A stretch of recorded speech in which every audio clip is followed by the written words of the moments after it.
Thanks for being back to the room.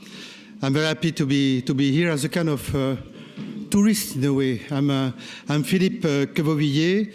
I've been, I would say, working quite hard in the DRS area over the last 12 years, and I'm back now as a retired official to be with my colleagues and have a nice dynamics. It was for me very lovely to hear again the bell calling you back, you know, the BAO bell. I was used to play it, you know, now I'm not allowed anymore because I'm retired. I would like to just open this panel by one or two few words. I've been in charge indeed of DRS areas, and now I would say in the artistic part.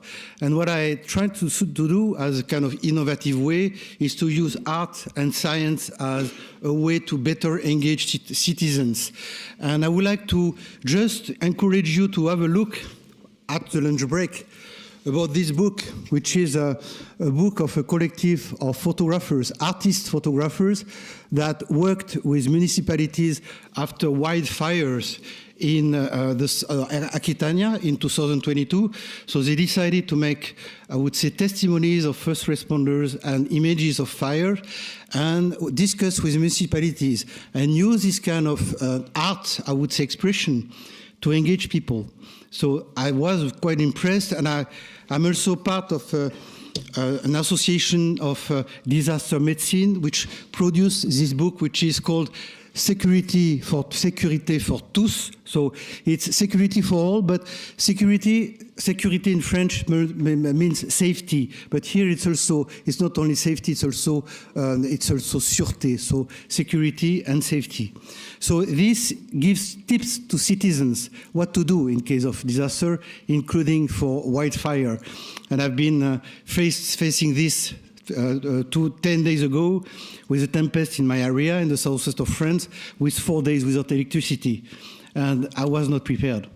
And what to do without electricity? The response is here. So I was saying to my colleague, do it in different languages, because this is something that can be very useful. So, well, having said that, my role here is to moderate a panel about EU-funded projects on preparedness and preparation. And I will invite the different panelists. They will make a short presentation. We'll have a first round of questions, and we will open the panel for your questions. And if there is still time, there will be a second round of questions. The first panelist is Tani. Please come to stage, Dan. He is Chief Development Officer at IRIS in Falls Church, Virginia. And well, it's a company using stratospheric aircraft to provide quantitative risk forecasting of environmental threats. But he will tell more in his presentation. Dan, be welcome. Thank you. I will welcome Georgios Sdongos, who is Managing Director and co-founder of Astrial, a Berlin-based company developing advanced command, control, and intelligence solutions for public safety, civil protection, and critical infrastructure protection. Be welcome, Georgios. Now, Klaudia Berchtold, who is Coordinator of Sustainable Transformation and Risk Reduction at Fraunhofer, and she is involved in research and disaster risk and crisis management, including use of innovative technology and processes. Welcome, Klaudia. And last but not least, Georgios Sakkas, who is Senior Research Associate and Head of the Emergency and Civil Protection Sector at KEMEA, and he's a member of the CERIS group, interested in DRM, well, many things, many interests, Georgios, seismic, wildfire, landslide, and so on. You will see more in your presentation. What I would suggest, if you allow me, I will go one by one, and I will invite you to make a short presentation. I said 5 minutes, if possible, to let, I would say, time for questions and exchanges with the audience. So I will start with you, Dan, and invite you to present your speech, your slides. Thank you very much. Oh, it's on. Great. Thank you, Philippe. And as an introduction, my name is Tani. I work for a company called IRIS. I've spent 40 years of my career in space, low Earth orbit, doing all sorts of stuff from making satellites and launching rockets to actually living in space for a couple months. And so I've had a wonderful career at about 400 to 500 kilometers away from Earth, but now I'm involved in this exciting endeavor about 20 kilometers to Earth. So I'm slowly coming down to the surface of Earth, but I've really enjoyed my time at IRIS, and I'm excited to tell you about it. So next slide, please. The next slide is a very busy slide, but this is our product in a single slide. What we at IRIS are both an aircraft design team and a sensor design team. The aircraft is the latest result of 40 or 50 years from a very famous aircraft designer named John Langford. He is one of the pioneers in unmanned UAVs. He started a company coming out of MIT and called Aurora, and he is a very famous aircraft designer. The latest design that he's working on is a solar-powered, unmanned stratospheric aircraft. Stratosphere is about 20,000 kilometers above the surface of the Earth. What's magic about the stratosphere is it is above almost all weather phenomena. It's a very calm place. I didn't know this until I learned about this with IRIS. It is above commercial air traffic, so it's a very easy place, a very benign place to fly. There's not a lot of air, so you need big wings, you need very innovative systems, but John can solve those. We can solve that. We are solar powered, and electric, all electric, and so the idea is with the advancements of solar cells and battery storage, those are the two biggest things.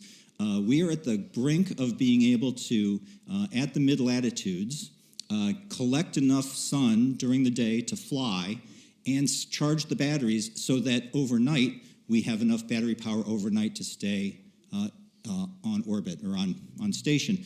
And the magic there is that now we can have virtually perpetual flight. We believe that we can be on station for months at a time, depending on latitude and depending on season. But as those technologies get better and better, our duration should grow longer and longer. So the idea is we take off, we take a sensor up to the stratosphere. We're going about 100 kilometers an hour, and so now we can basically loiter over a particular area, or we could go and just go over a prescribed path to monitor the Earth.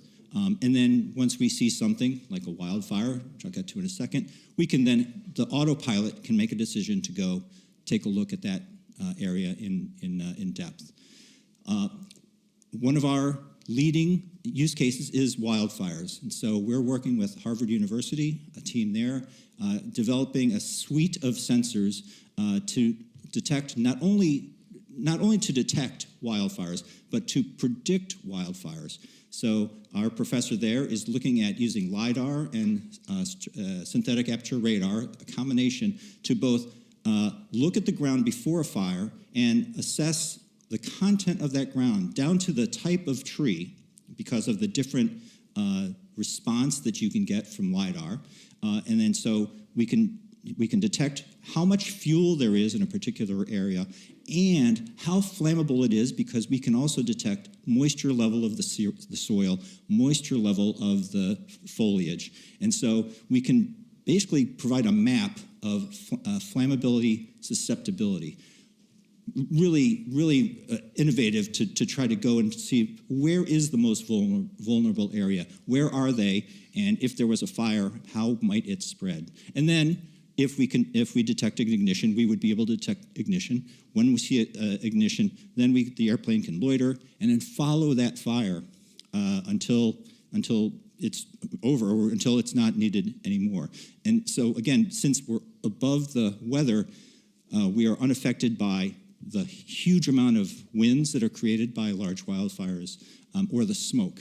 All of our sensors can see right through clouds and smoke. So that's what IRIS is focused on doing. It's an aircraft and a sensor suite that will provide both a predictive and a tracking mechanism for wildfires.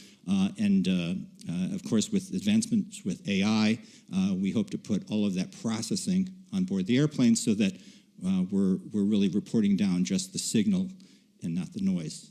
I'll just go through one more quick slide because I know my 5 minutes is virtually over. Basically, I can talk to you later about, I was in space. I used to be in space and now stratosphere. I can talk about the advantages of being in the stratosphere. But basically, spacecraft are really interesting and they're incredibly innovative, but they go at 17,500 miles an hour. We go at 100 miles an hour or 60 miles an hour. So we can go much slower over any particular area, and we can loiter over an area which satellites cannot do. Next, please. And I just want to let you know that we have built this aircraft and have flown it. We have built the prototype and flown it under a NASA contract. So we are at the verge of taking this aircraft, which is flown, modifying it so that it can go to the stratosphere to do stratospheric tests. And then meanwhile, we are building what we envision to be the production aircraft, which is a little bit larger. You need a little bit bigger wings to do the persistent flight up in the stratosphere. And I think that's all I had today. Thank you very much. Thank you very much, Dan. Thank you. Thank you. Thank you. Well, we will continue with Evangelos Sdongos. I will, maybe Evangelos, we might pass you the video if you wish, the FORESIGHT video, and then you take the stage. So could you please pass the... A project funded by the EU proposes a unique approach to significantly improve disaster risk management, particularly in the realm of logistics and emergency response. FORESIGHT addresses the growing challenge of both natural and human-made disasters, intensified by climate change, urbanization, and population growth. With fires and wildfires increasingly affecting communities and ecosystems, FORESIGHT aims to empower first responders by developing advanced tools to navigate hazardous environments with low or zero visibility caused by smoke, fog, fire, and dust. These innovative technologies enhance situational awareness, support tactical reconnaissance, and improve last-mile logistics, enabling responders to locate and deliver essential resources quickly and safely. FORESIGHT integrates, tests, and validates an innovative set of tools and services with input from civil protection agencies to ensure they meet real-world needs. The project's toolset is in complete compliance with privacy, ethical, and security protocols to align with standard operational procedures. By testing the solutions through extensive workshops, field tests, and system evaluations, FORESIGHT offers a strategic upgrade to emergency response capabilities, supporting more efficient incident management in Europe and beyond.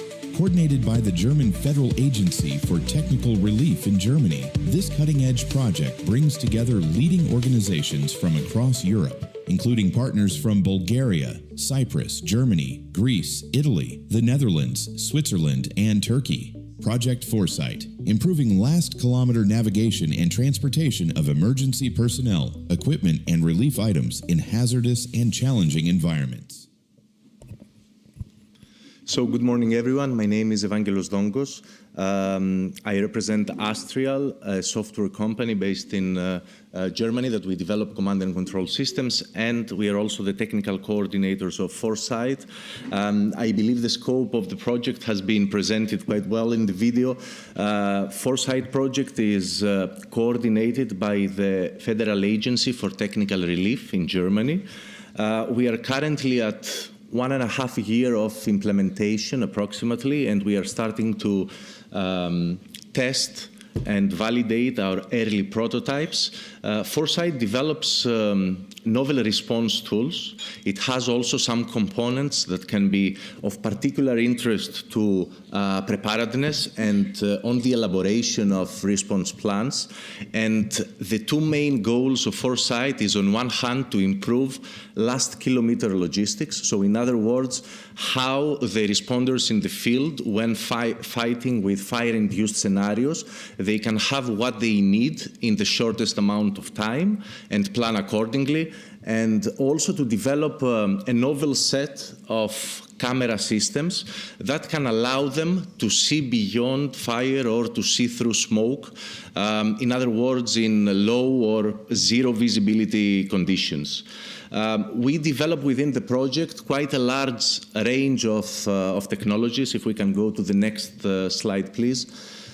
Basically, a series of camera sensors, long wave, short wave, and also covering the whole frame of infrared wavelength.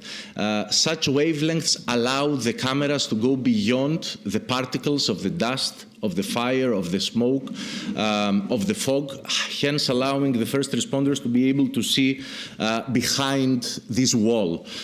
Also, we develop heavy lifting drones, technologies that can lift up to 150, 100 kilograms. We have done extensive work in clustering and segmenting what is the really priority material that the responders would like to have in the field, so as to really reduce the time that this material can be transported in field operations.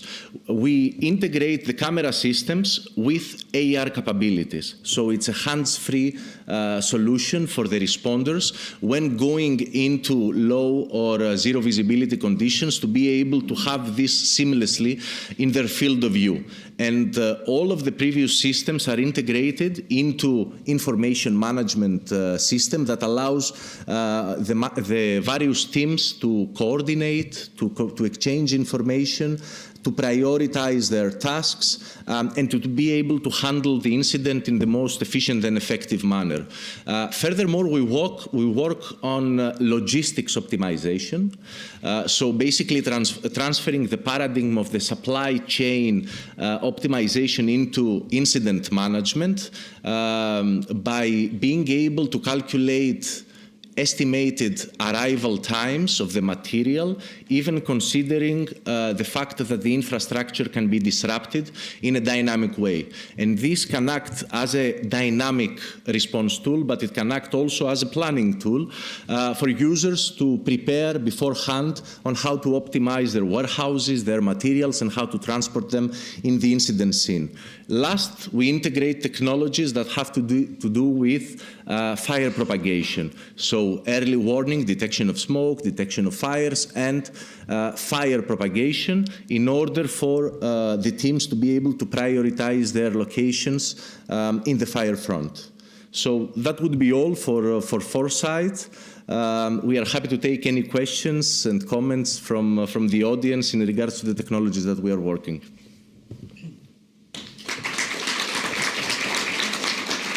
Thank you, Evangelos. I would like to now welcome Klaudia.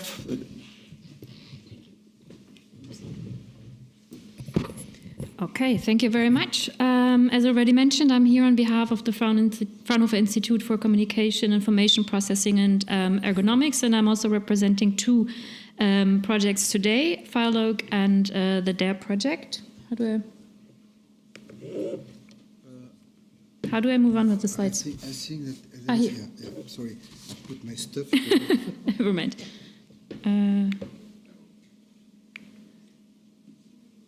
There we go, yes. So Firelogue is a project that already ended. It was funded as a cluster of... Oh yeah, thank you. As a cluster, with a cluster of projects under the European Green Deal, actually. So there was a large investment of about 70 million euros. And you see here the projects we've been working with, several of which are here also today. So happy to see you again. And you can see that it was a very large cluster. So yeah, most of the projects had more than 35 partner organizations, and we also had a precursor project that had been funded under Horizon 2020. And we had the honor to not really coordinate, but try to synthesize the results of all these projects that have been working along the entire risk management cycle. So I'll come to that in a moment. You will see that they have been working from prevention to preparedness, response and recovery. And obviously a range of solutions was developed there, and we tried to connect and synthesize the results. We have been contributing to the communication also that is being released next week. It was mentioned this morning. So one of the main tasks was also to work on governance aspects and to sort of build the interface between the projects and the policy domain. So what you can see here is some of the soft solutions, if you like. So we worked across the projects to develop a joint strategy proposal, which fed or informed also the communication. We developed a policy brief along the lines of different working groups that dealt with infrastructure aspects, dealt with insurance aspects.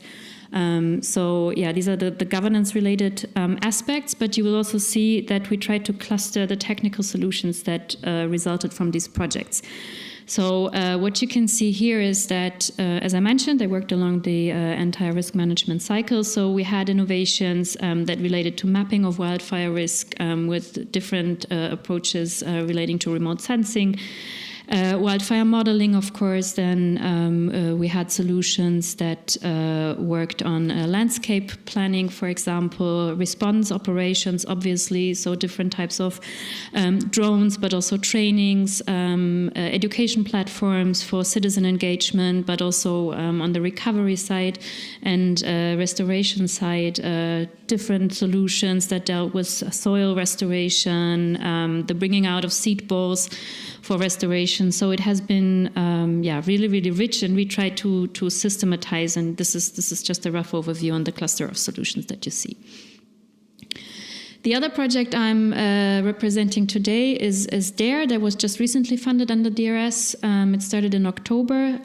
What you can see here is that basically this is it's procedural focused, let's say. So we're also working or developing technological solutions, but basically the idea is to look deeper into the framing and mapping of response capabilities in case of cross-country deployment, and to identify the similarities and the lowest common denominator between the operational procedures or approaches of different response capabilities across Europe.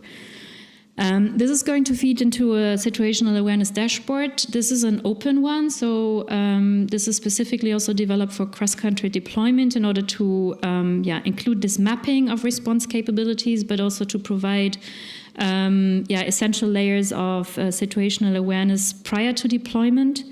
And the overall project is inspired by the NSERAC community. So the idea is to work on lessons learned and try to see if we can establish certain standards and develop training potentially from there. So let's see. I don't know, somehow some of the slides were reconfigured, but in any case, the project can build on existing solutions. So what you can see here is that several of the partners that we have as part of the project teams have been working on the comparison of standard operating procedures. We also have project partners on board that deal with real-time incident monitoring and citizen engagement through platform solutions. And we also connect to the efforts of our colleagues from PSCE on establishing a secure and resilient communication network for emergency services in Europe. Yeah, so that's my background or current work that I'm happy to connect with today. Thank you.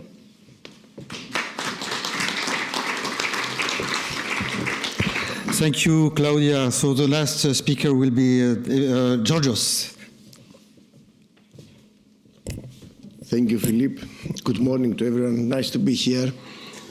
I'm George. I suppose that if I...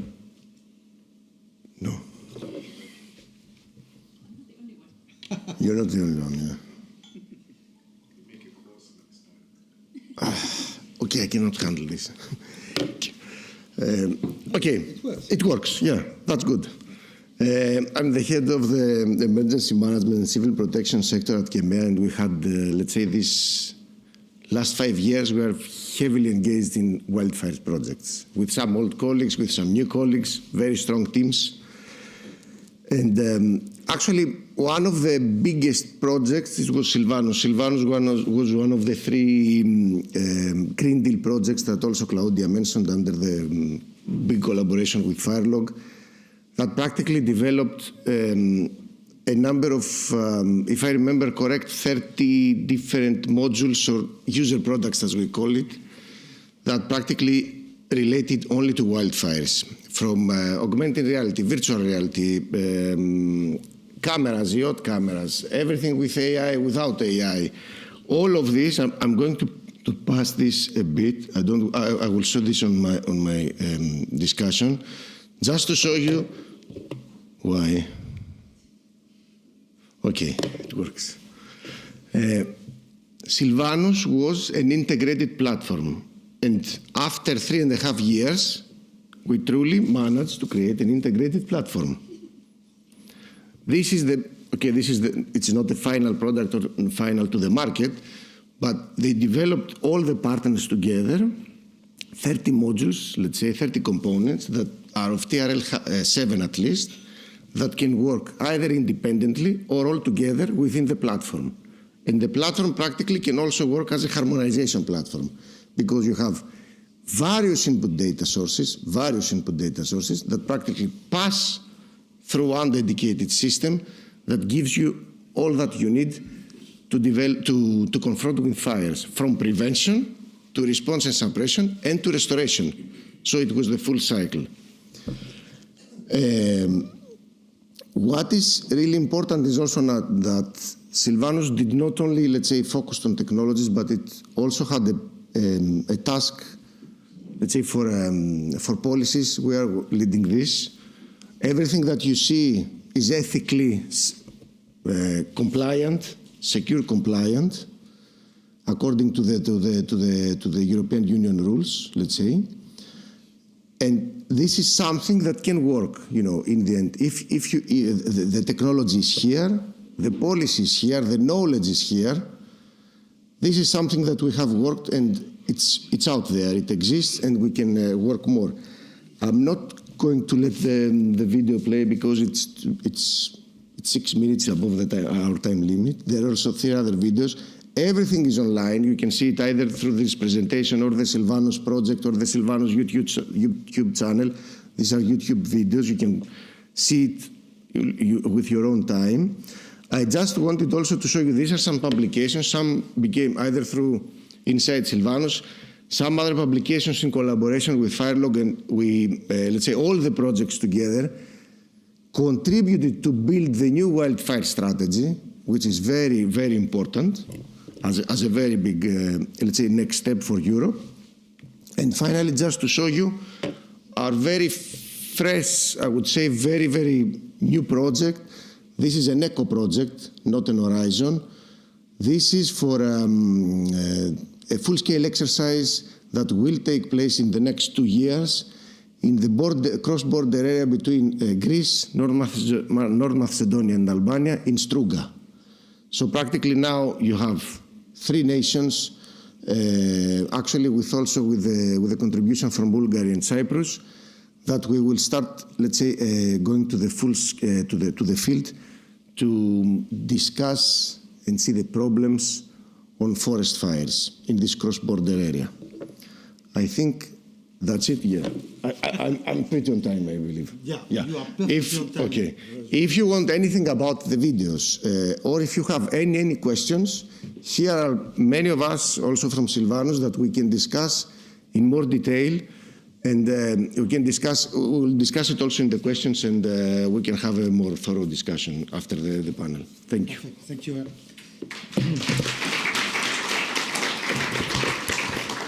Thank you very much, Georgios. You can see an example of using the 9th art, you know, in 3D animation in support of scientific information. So it gives you a flavor of what we could develop later for engaging, in fact, emotional, I would say, attention to science. But this is an aparté.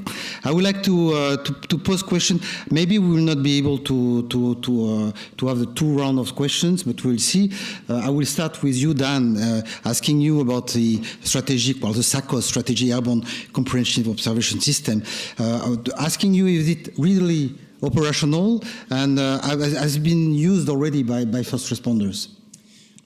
Yes, and the term Sakkas I did not mention, but it's the Strategic Airborne Comprehensive Observation System. That is the airplane and the accompanying sensors that we are, so that's our product name. Sakkas right now is, I'm saying pre-operational. As I showed, we have the prototype airplane that has flown. This summer, we are going to do what's called up and away flights and get much more data from atmospheric flights with the goal of getting to the stratosphere. It's difficult, and it depends on the weather in between, of course. And then in concert of that, we are the sensor team is working on miniaturizing the sensors that we want to put in the suite so that they are both mass and volume sized, appropriate for doing wildfire prediction and detection. So our timeline shows about 18 months to 24 months before we can do a full demonstration flight for several weeks in the stratosphere of either fire susceptible areas or over actual fires, maybe intentionally set fires just for data. Thank you, Dan. Thank you. You will be able to pose questions after this round. And also, just to have, if you need more details, I would like to ask now Evangelos about the practical benefits that FORESIGHT will bring to responders which operate in complex and rapidly evolving environment. Could you say more about this? Yeah, sure. So in FORESIGHT, we work in two directions. Really pushing the boundaries on technologies that can provide visibility in low or zero visibility conditions. These technologies are currently inexistent from the inventory of responder in this regard. It's a huge technical challenge, and it's also quite a challenge to see how we can validate these technologies in the field and in real conditions in different fire-induced scenarios. But we believe that they can make a breakthrough in regards to increasing the time of response and the level of efficiency and the performance of response.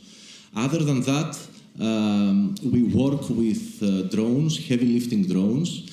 Such kind of transportation drones are not something new to the scientific community and also to different domains. However, in our approach, we focus very much on the material, the relief units that are really required and prioritized by such type of teams. Either these teams are fire services for their own response purposes, or these are emergency medical services. The speed of reaction really accelerates.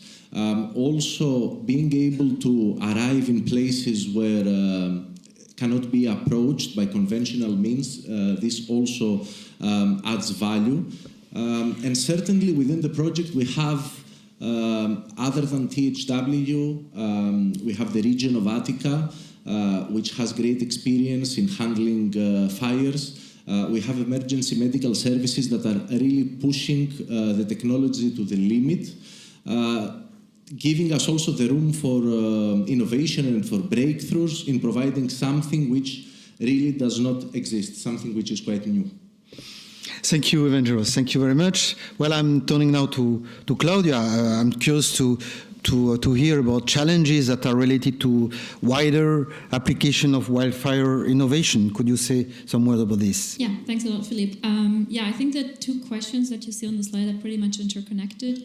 And I think the interesting question is, what we saw this morning already is that wildfire risk management is essentially a governance question. And I believe the tricky question will be how to select the technologies that will make the largest impact towards reducing wildfire risk. So this is one of the questions, and the second one is that you saw on one of my slides that from the Green Deal only and the 70 million investments, we have innovations like technological innovations all along the risk management cycle, and that, as I said, that ranges from risk assessment to wildfire modeling to response operations and restoration, and there would have to be a selection, obviously. So I think that the tricky question that I'm happy to discuss further today is the question what would be strategically the selection between these solutions and in which risk management phases to really leverage the results that we have. And the number of solutions with a technology readiness level of around 7 is really large. So, yeah, looking forward to discuss that further. Thank you, Klaudia. Now the microphone to Georgios. I would like I'm curious to see how is it possible to accelerate innovation related to wildfire prevention and preparedness. Please, Georgios. Yes. Can we play the second video of my presentation? Ooh, you are asking me something technically challenging, you know. So it's I don't know if I'm asking maybe the. Okay.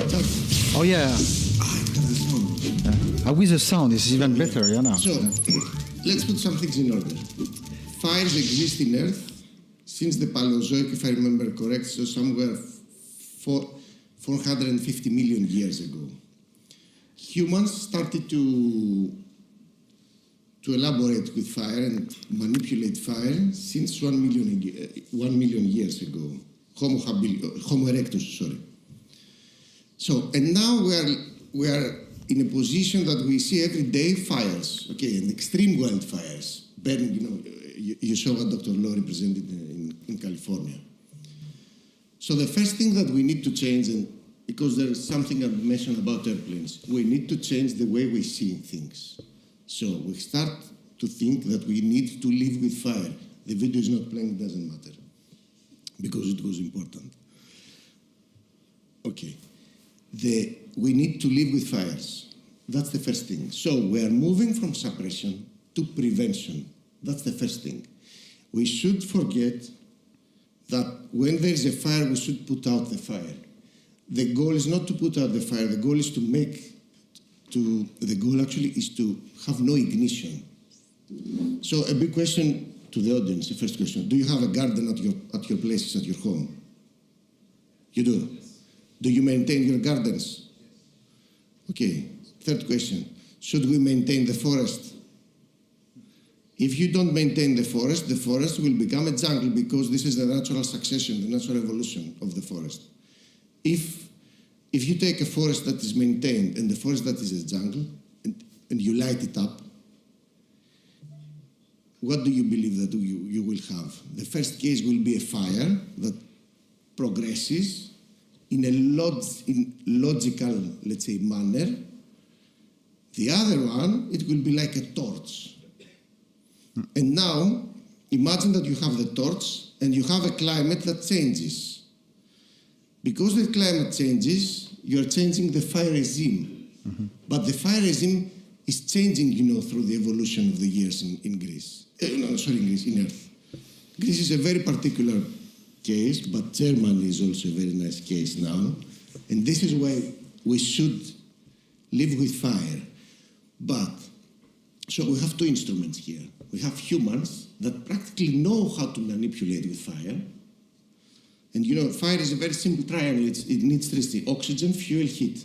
If you stop one of them, then you're stopping the fire. Mm-hmm. And you have all the technologies here.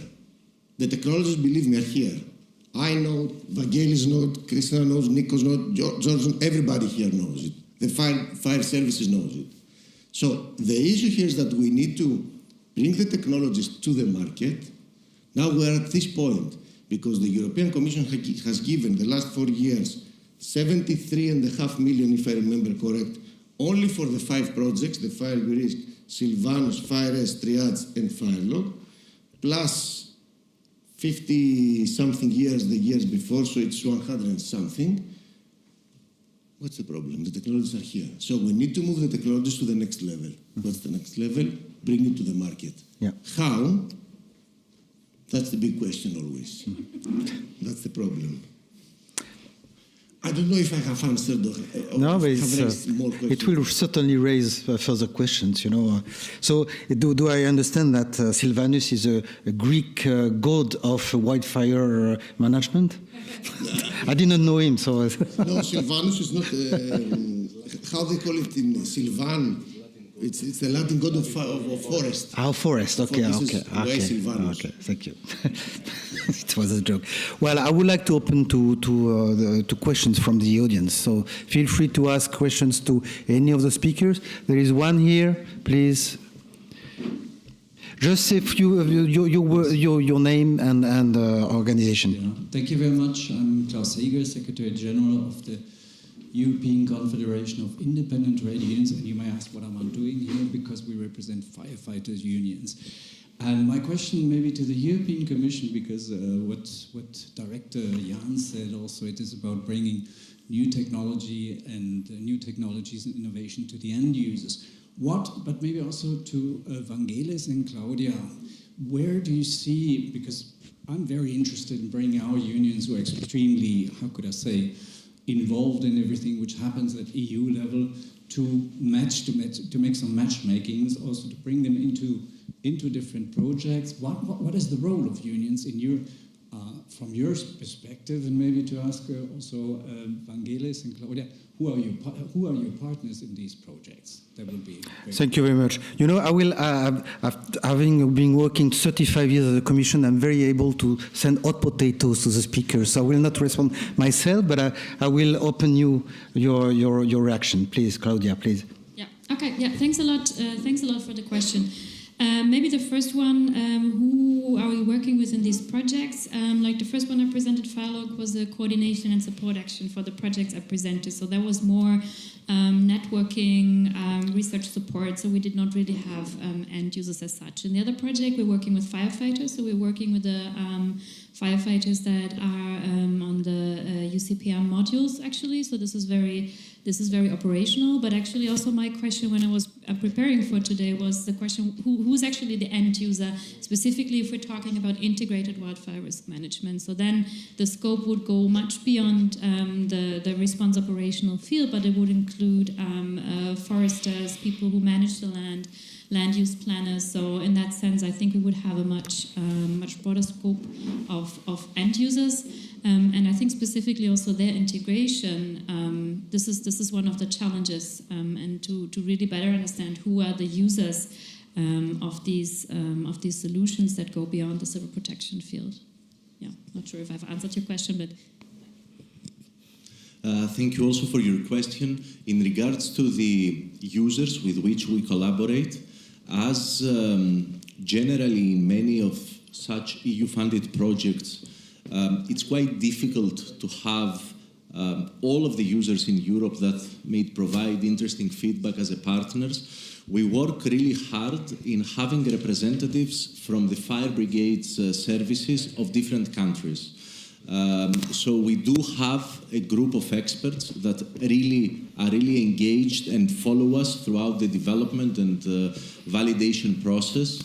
So we have fire services from Sweden, from Greece, from France, from Portugal, to name a few, each of them bringing different operational backgrounds and also bringing different perspectives onto how these kind of tools can be developed in order to be really usable in the day-to-day operations by such fire service departments.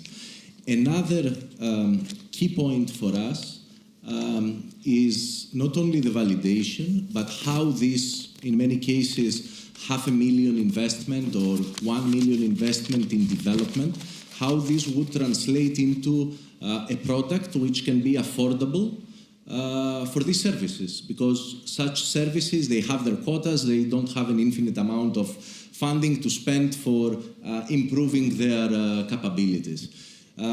So we really pay attention to that. Indicatively, I can mention that through the initial planning of one of the helmet technologies that embed camera systems for seeing in low visibility conditions and transferring information in a hands-free manner costs at a range of 5,000 to 8,000 euros.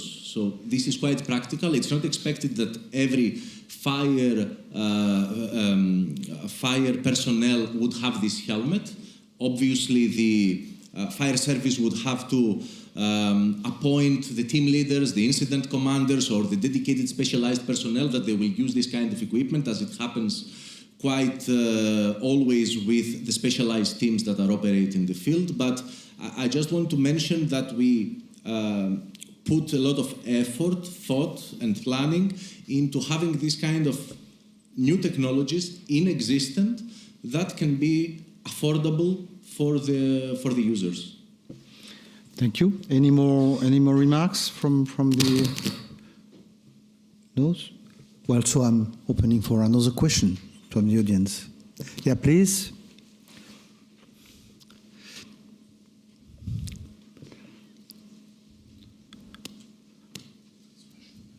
Merci, Philippe. Good morning, citizens. You know me, Angelos Karlaftis, EPAFOS Advisors, who represent the Iranian Heliospace and Defense Group, a group which is working the last 15 years for the creation of the European Defense Community, according to the Treaty of 1954, a different entity from the European Union. I don't see, there are very good presentations, but I don't know if at the next event, at the next gathering, you speak about the European Forest Fire Info System, because it's not mentioned anywhere. It's a very important system. And also we have the Copernicus satellite system, special for the fires, for the prevention of the fires. I don't know if there is any expert here from these communities. And about the lady who spoke at the beginning that we have only Canadian-friendly industry to buy. No, we don't have only, apart from the US, which is, I don't know if it's friendly or not.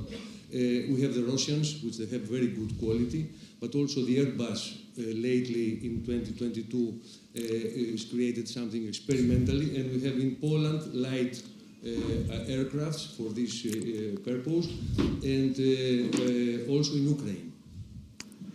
So can we take only your first questions about forest ecosystem? Yeah. Do we have any knowledge about the European Forest Fire Info System? Thank you. Very important. Please have a reaction? Or no reaction? I don't know. I'm not an expert representing the European Forest Fire Information System, but of course we are aware of these systems. However, they are rather high scale, so I can only say for the projects that we have been working with that there has been a lot of effort to work with remotely sensed data to identify, for example, and categorize different vegetation types in order to understand, and their moisture level, for example, to understand the actual levels of risk. So in that sense, this is complementary work that is working on a much more granular level. I don't know if any of my colleagues want to add. Yeah, please.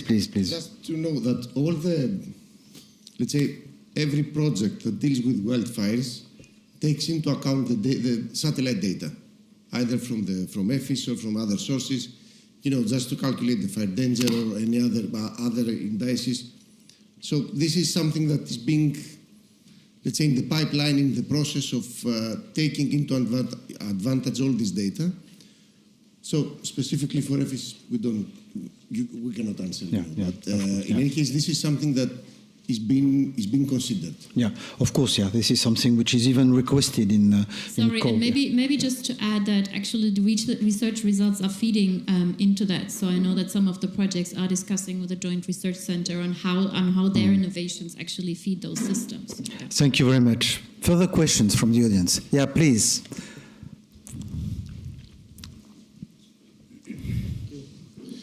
Good morning, I'm Georgios. I work with the University of Thessaloniki in Greece. I have not the questions, but some issues that I think that should be considered in this event. One is related to the data availability. It was mentioned the EFIS system or it is not only the remote sensing, talking about exposure or vulnerability or risk. We are not talking for data that we can collect from the space. So these are data sets that are missing even from the research. The researchers work with synthetic data, which is not the best case. So this is an issue that in terms of research, because we are talking about AI is fueled by data. Of course. We do not have data, but we have AI. It is not really AI. from my point of view. And another issue that we have to consider is the integration of the different plans of the different services, a joint service approach concerning wildfire management, which is missing. I mean, it exists only as plan. George Sakkas mentioned prevention instead of suppression. I think we have considered the wildfire management in an integrated way, but this is very difficult because the competencies are split in different ministries, different organizations, and there is no a joint framework, let's say, in order to bring all this together into a unique plan.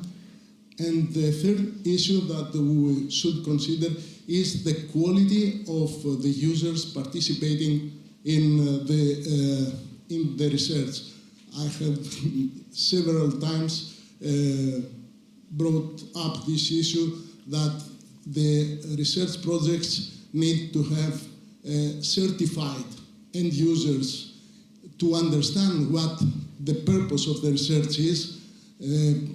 Users that do not expect that at the end of the project they will have something just for granted, let's say, but they have to participate and co-develop and co-create together with the researchers the result of their research.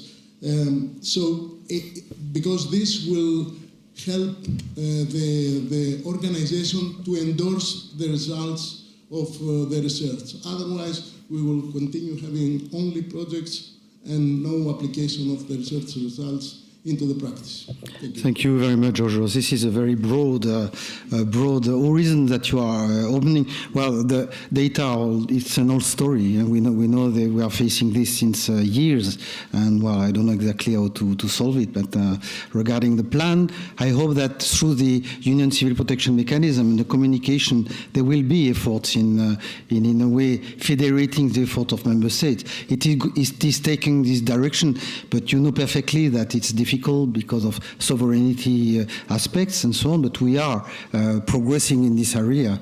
And regarding end users, well, I do not agree more about this because with you, because municipalities, for example, are still not involved into discussions regarding usability, and it's something that we need to do. But it's very, very difficult because even the projects have difficulties to approach municipalities. So I fully agree with you with your comments, and I would like to ask you to comment about this. Yeah, thanks a lot, because thanks a lot for the reflections, George. And I think if we are talking about relating everything that we're discussing to the PCP idea, for me, I was really wondering, like, who's your procurer? Like, you know, what you're mentioning is if the responsibilities are dispersed between ministries of the interior, environment, and so on and so forth, and we are talking about the need for integrated views, then who's taking the lead and who's actually procuring whatever we come up with? So I think this is remains pretty much unsolved, and maybe we can have discussions about it this afternoon. Thank you, Dan. Yeah. Sure. I'd like to. I'd just like to address a couple of things that you said, which I thought were very perceptive. The first is the use of space observation is remarkable, but I think there's too easy of a thought that space is better. We can discuss why space, there are advantages of being in space and space observation, but there are certainly fallbacks. It's further away, you're going much faster, your revisit time is much longer. And so, not to be a commercial, but our advantage, the advantage that we are trying to advance being in the stratosphere is much closer, so more resolution, both spatial resolution and temporal resolution. We can go and do direct measurements of fire susceptibility. As you point out, taking a couple spot checks a couple times a year and then using AI to create the model of susceptibility is a great start, but it is not accurate, or it's not a measured map. If you can go over many times a day or many times a week, you can get not only a map of the susceptibility, but how that map changes over time. And so So we are addressing exactly that issue that we think is that we can get measured data of dryness, of fuel load, and we can do it several times a day. And we think that's a big advancement over what you point out was a fallacy of, hey, we've got a great map, but it was based on data that was taken 2 weeks ago, and we're propagating it out, and then blah, blah, blah. Thank you, Dan. Further yeah? Georgios, please. Just a few things about all what mentioned George is correct, let's say, and we all agree. This thing with the data is very crucial for Europe, very crucial, because we have different speeds between the countries. If you see from Laura's presentation, the United States have a huge amounts of data, something more or less similar for Australia or Japan. If you go in Germany, you will find, again, amounts of data. If you go to Greece, you will not find the same amount, for example. So this is a very crucial issue. And if not mistaken, this is about the openness of the data, something that is being mentioned in the new wildfire, let's say, strategy. But this needs to be solved. Otherwise, any prediction, models, AI, without AI, it doesn't matter, it won't work. So the thing with the data should be solved. The other thing that is very, very crucial and sometimes, poses a lot of problems, it's all the governance framework. Who has the responsibility, who has the jurisdiction, is this clear, does it overlap with someone else? And it has to be clear. And of course, funding there is also always a problem because, if you go to a municipality or to a region, they will tell you that we don't have the necessary resources, human resources, money, equipment, all of this. But maybe there's also a solution there. Maybe we can go to more cooperation with the military, because the military has a lot of resources that, believe me, they're just sitting under the rain. But we need to go towards, let's say, to solve these issues. Thank you very much. Let's continue with maybe, please. Good morning to all. Thank you, Philippe. My name is Lieutenant Colonel Philippe Mérès. I am firefighter from France and Valhalla, and happy to see all you. We work several times with some of you in different projects. My question will be with two issues. One is that firefighter organizations are generally conservative organizations, so they have difficulties to integrate innovation in their process. How do you deal with that inside your project?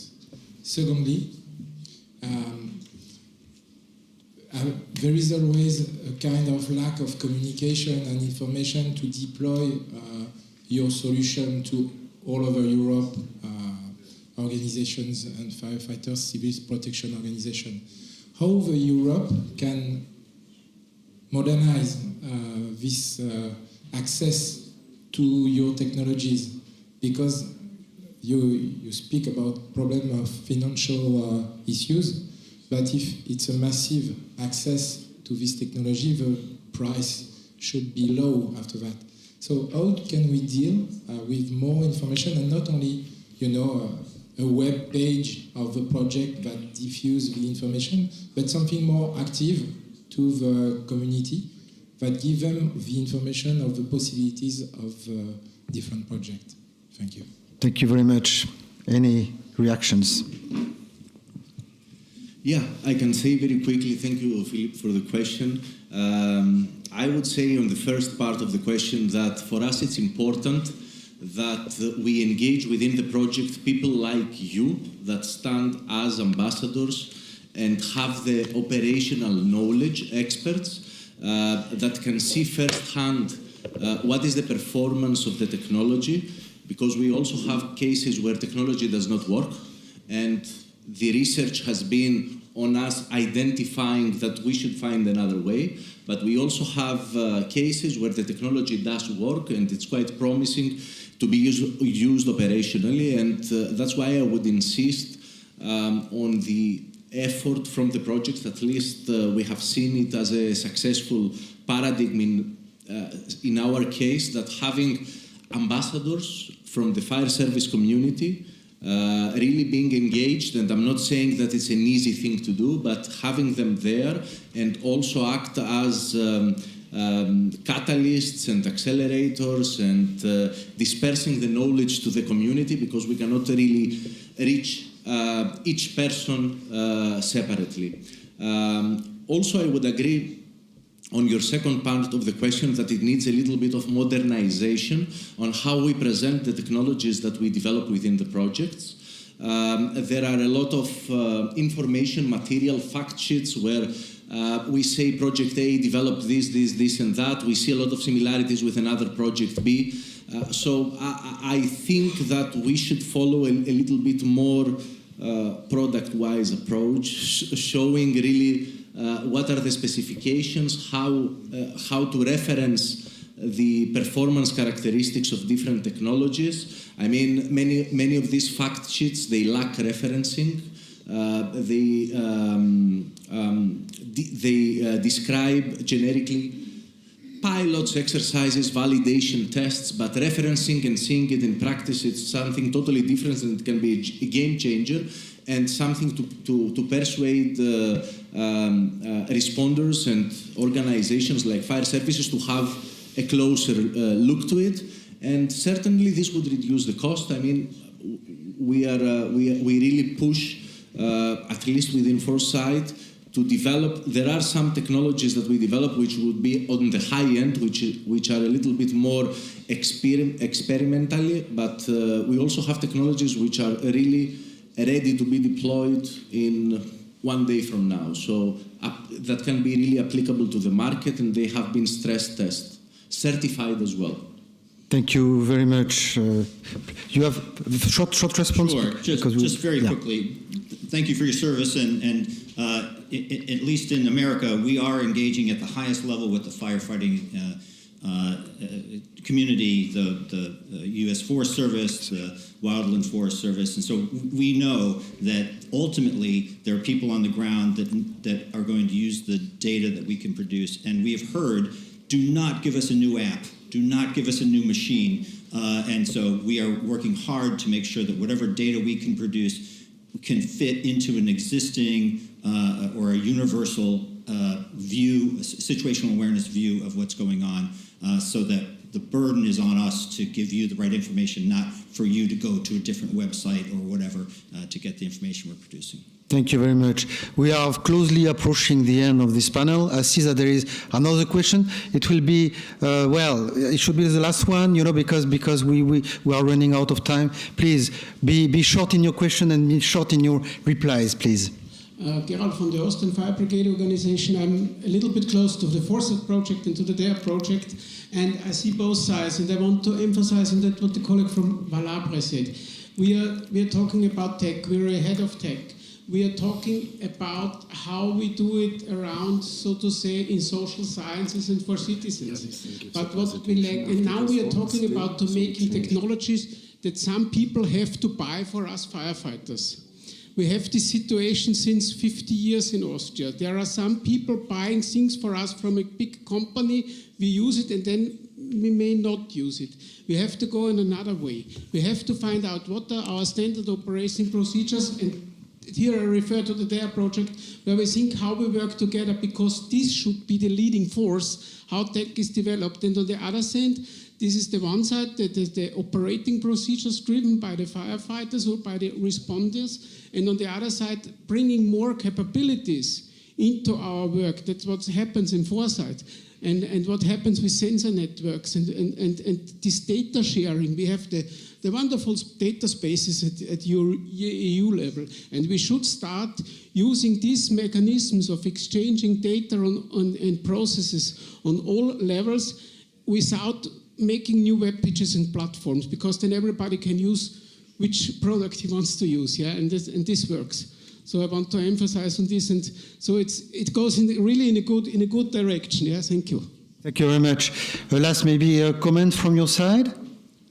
I was was just thinking, because this was also mentioned by the previous speaker, that we have, we're facing sometimes conservative environments, and my feeling is that it's key to really show the added value. Yeah. So what we have been discussing also with colleagues in the projects over the past couple of years, and we had ideas about, you know, a sort of a European showroom or really more a mechanism that can leverage the solutions that we have, even if they are not yet on the market, but to allow the end users, and in that case it's more narrow, talking about the firefighters, to really play with it and understand if it's of added value or not. And I think this is crucial to really scale the solutions.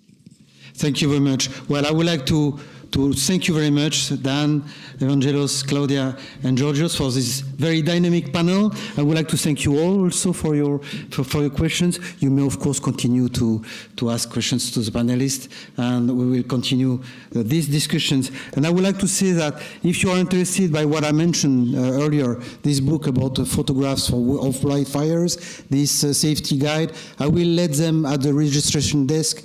Don't take them with you, but you can consult them. I will leave them all. And there is a small change in the program. I'm very happy to call Giannis back to stage. He will make his presentation now, and I wish you after this very nice lunch. Thank you to all.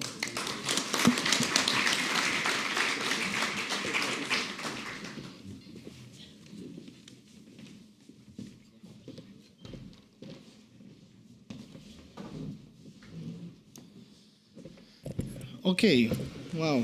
I think it was a very interesting panel discussion. I have very many comments from my side as well, but I tried to retain myself. It's very interesting to see different aspects, different ideas, and also different views.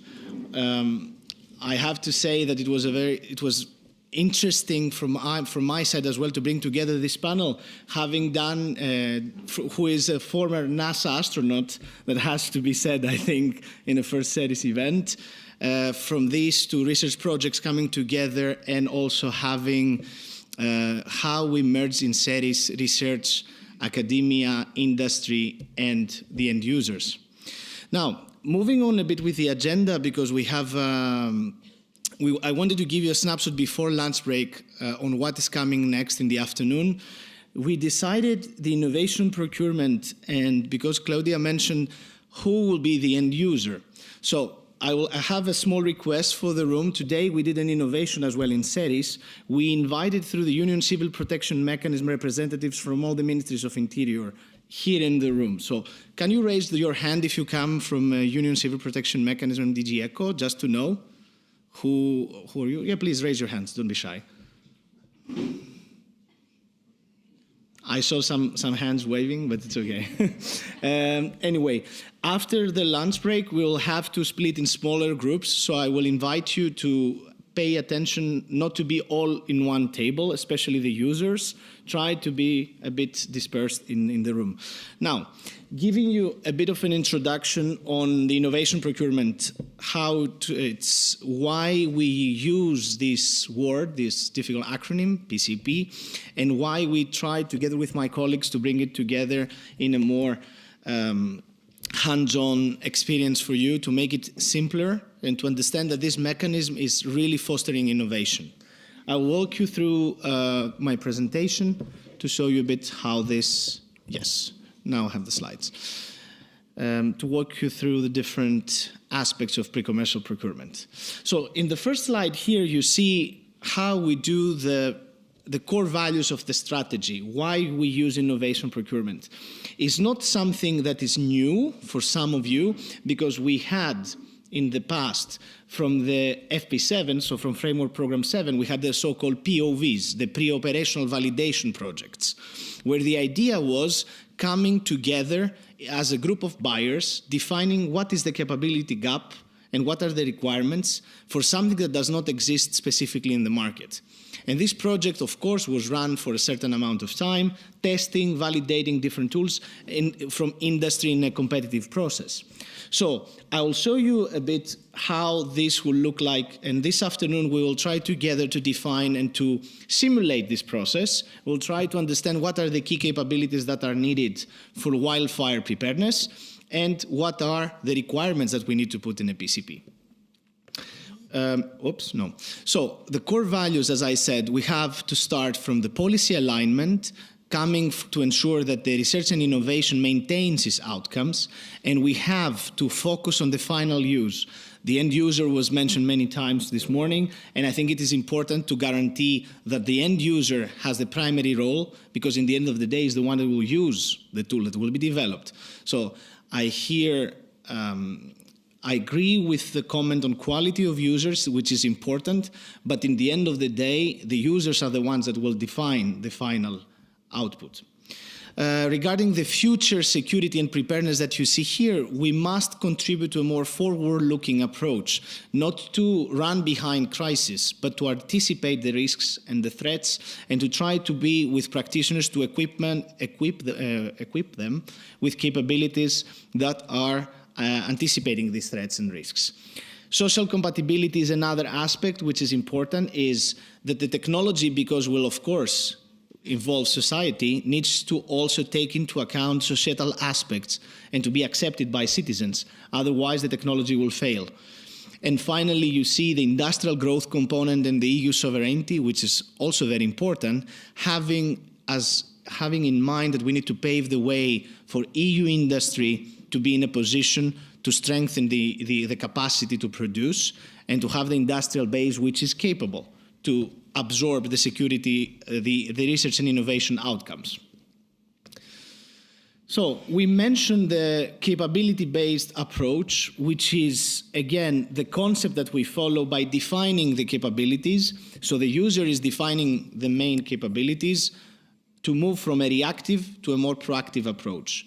Once we have a visibility of the main needs and gaps that exist, then we launch the research and innovation process, trying to feed in these gaps and try to also respond to future challenges by having an innovative way. So the research and innovation is embedded if something does not exist and provides the best way and the best solution to this capability to be addressed. And in the end, of course, as you see here in the cycle, we have an improved policy response due to the improved capabilities, and we tackle the risks and threats when the time comes. So we are prepared, focusing on capabilities and not running behind of the technology developments that might be very soon outdated. Here you see a concept that we came up with together with my colleagues from JRC and DG ECHO. We tried to really do a capability mapping at European level to see how this starts from the pillar of foresight and anticipation before the event and the operational preparedness that is needed. For example, in the case of wildfires, this applies. And then after the event or during the event to have the response and the recovery long time after. We try to really go to a level at the first to have a macro view of the key capabilities for disaster risk management that can be applicable for many disasters. And I know that the project there that was mentioned from Klaudia is working more on specific capabilities needed for wildfire preparedness. But here I will show you a bit the snapshot, let's say, of the overall framework that we have. This is a first attempt to have, of course, a capability development cycle for disaster risk management. And together with my colleagues from DG ECHO, we are trying to refine it. It's work in progress, of course, and it's a living document, so it's not something final. But the idea is to have an understanding, to have a common vocabulary on the different aspects of capabilities that are needed for all the phases of disaster risk management.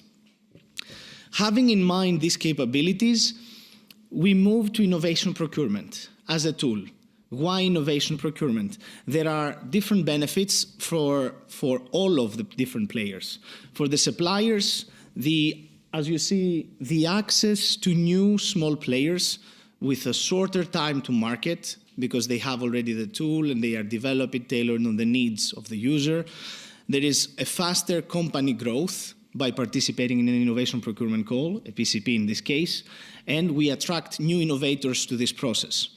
We have also you see that for the policymakers to implement the political priorities is very crucial, because with innovation procurement we set up front what are the needs, what are the gaps, and what are the requirements expected in a specific capability, in this case, for example, wildfire preparedness.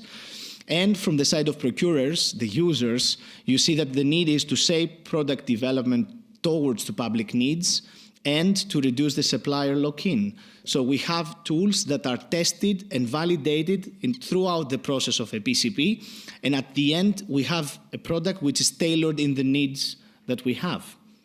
So that means that it's a win-win-win situation for all the different parties. So what is innovation procurement? Because you heard it, and maybe some of you are familiar, but I wanted to give you an introduction before we start the afternoon session. On the left-hand side, you see we have the PCP, the pre-commercial procurement. And when the project starts, could be a project which is funded by the EU under Horizon Europe. We have dedicated PCP calls. Or at national level, we can use it, you can use it in your national procurement. Instead of doing traditional procurement, you can do a PCP project. It's according to the guidelines and, of course, according to the directive for the Public Procurement Directive of 2014. So go to your procurement departments. You'll have many experts here. You can make many contacts from other member states to exchange best practices, how to run a PCP. And we will guide you through the process throughout the day. But the PCP, in practical terms, means that practitioners and procurers, they define what is the need and what are the requirements that they have already, and they launch a competitive process. Then industry comes with different tools and different solutions. At phase one, we have the solution design. So we have, let's say, in this example, 4 suppliers, 4 different consortia of companies or single companies, providing the tools. These are assessed and tested by the users, and then we move to phase 2, where they evaluate, they eliminate 1, and they move forward only with 3. They continue testing and providing feedback to the suppliers in the prototype development phase, and in the end, they eliminate another 1, and they have 2 solutions. They come to 2 final products that they are close to the market, that they are originally developed and tested in real operational environment, and in the end of the day, you know that they work in the way you want as a user. In that sense, we have developed with a PCP 4 products in the market in the end of the day, because maybe there are other users in the market that are interested in the supplier A who was eliminated in phase 1, but it has different requirements. So with this process, you create an ecosystem of innovation, different tools that they are in the market based on a specific capability that we recognize, all of us, that we need to respond. At the end of the PCP, as said, is a pre-commercial procurement project, so it's not in the market yet. It's almost in the market. It's the last mile development, as we say. That's why often it's followed up by a PPI, which is the public procurement of innovative solutions, and it's a procurement process, which means that with a PPI, you acquire the tool, you buy it, but you don't buy it commercially in the market. You buy it in the technology readiness level 8, which is almost in the market, and you have some margin to still develop it and make it towards your needs. So that's the ideal way of doing procurement, right? Because you don't buy something that someone else developed for you from the market. You still have some margin to develop it with a PPI. And this, as you see here, after the prototype testing, you have in one project, a PPI, you have last mile development and procurement, and you keep it. So we are not talking about research anymore. I mentioned the TRL, the technology readiness level, and I think it will be important today to clarify a bit what it is for all of you. You will see here that it's a scale that was developed for space sector. Back in the 50s, it was developed by NASA on how we do technology development from a scale from 1 to 9. So 1 you see is in the laboratory, the basic research idea that we have in mind. Moving on to TRL2, which is technology formulation and validation of some initial requirements in TRL3. And then 4 is when we start to scale up the process towards a prototype. TRL5 is a real prototype which is ready, but not yet in a system situation. TRL6 is when we have the system prototype and we move towards a demonstrator, so the real demonstration in the use of this prototype, basically. So in TRL7, let's say, is where research stops. And it stops because then we have the process of business development and commercialization for TRL7 plus and 8, which is the full qualified system tested in real operational environment and ready to be a commercialized system, which is TRL9 in the market. So why I'm saying all this is to help you understand how technology works in a sense of the development that we will need to see in the afternoon. And a PCP can be focusing, as you see here, from the solution design, which is TRL3 to 4, coming to prototype development, 5 to 6, and then 7 plus, which is the original development of a limited volume of first products and services. So you see that it's very important to understand how this TRL process works in order to have the PCP and PPI as tools in mind. And this all leads, of course, to public procurement, and as we say, leads to an informed procurement decision. Because if you have the prototype, you test it, and you see that it works, then when you procure it, you have already the visibility that this is actually good procurement to be done. It's not something that you buy and then you are locked in and it doesn't work. So, as a few stats why we use innovation procurement from the side of the Commission. Why is because it's boosting business opportunity and it's SME and startup friendly. So we have seen that at least from the PCPs that we run at security domain, the awards are 70% instead of the usual 30% of contracts to SMEs and startups. So it really helps creation of innovation and support to SMEs and startups. The boost of international growth is 20 times higher in contracts awarded to cross-border level than in a normal project.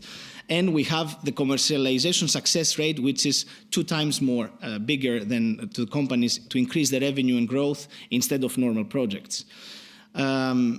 Creates, you see here, strategic partnerships between companies and the buyers, because when you work together for 2 years, this establishes some connections and trust, which is very important, and helps the startups and the SMEs to really develop.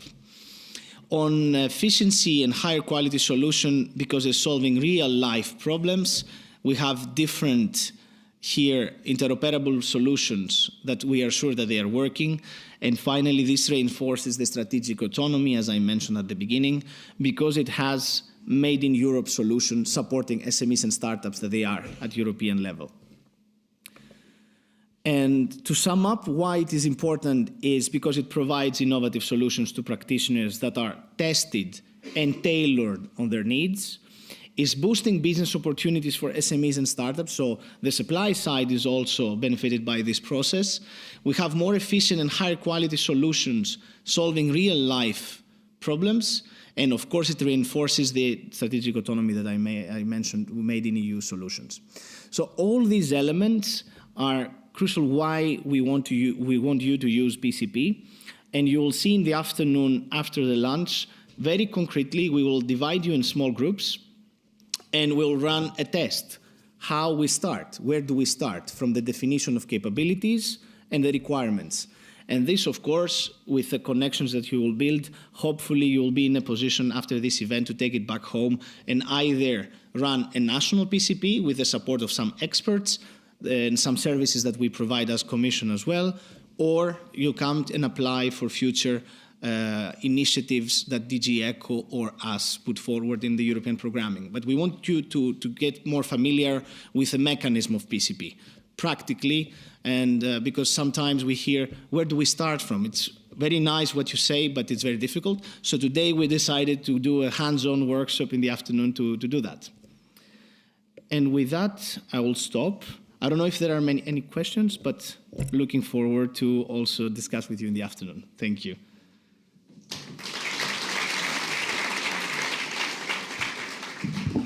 Yes, I think there is one question here in the front. Thank you for the presentation, Giannis.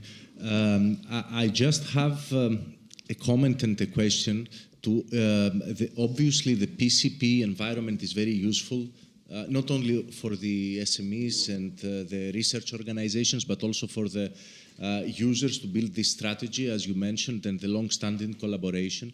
I would like to ask, to what extent did individual regulations of the member states are being considered in the EU PCP environment?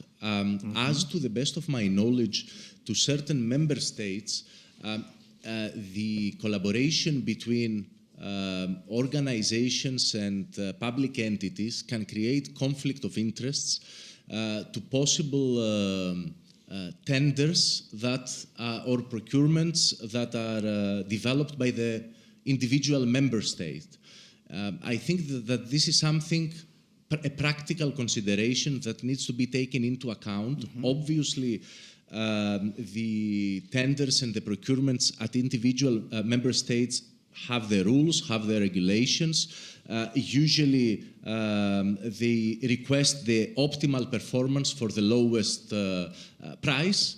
However, there are issues in some cases where the collaboration at an EU PCP level could raise conflicts of interest to later procurements within the member states. Interesting question, and thank you very much, Vangeli, for that. What I can comment on is that, of course, if you want a more technical question at the legal aspects, I will leave it to my colleagues that are lawyers in the afternoon to reply. But from the side of the Commission, what I can say is that the procurement rules, they are based on the procurement directive, which is above of the national regulations. We are talking about European acquis and European law, and a directive, it's, let's say, a layer up in terms of legal jurisdiction, if I may say. Now, what can I say for innovation and building on the problems that we have seen arise during the years is that from the side of the Commission, we are taking initiatives now to revise the public procurement directives. So it's in the making to try to address these issues. We are revising the 2009 procurement directive and also the 2014, so the general civil one and also the security and defense one. And the idea is to embed and take clauses of innovation inside. And I would like also to see innovative tools like innovation procurement to be stronger and more clearly addressed through the procurement directives in the revision.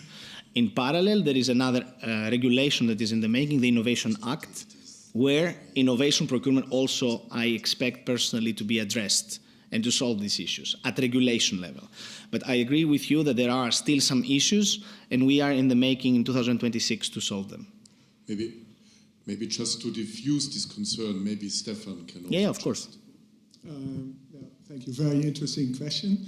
What we have seen in the PCP scheme, so the PCP scheme has been set up in 2007 already, as you're probably aware of, and has been supported by the European Commission, first in FP6 and then ongoing, is that there's not so much a legal discussion from a member state level legislation vis-a-vis European perspective. It can be more about the individual interpretation of a contracting authorities or a department to how to explain the rules and if they can ensure a level playing field or not, or conflict of interest situation.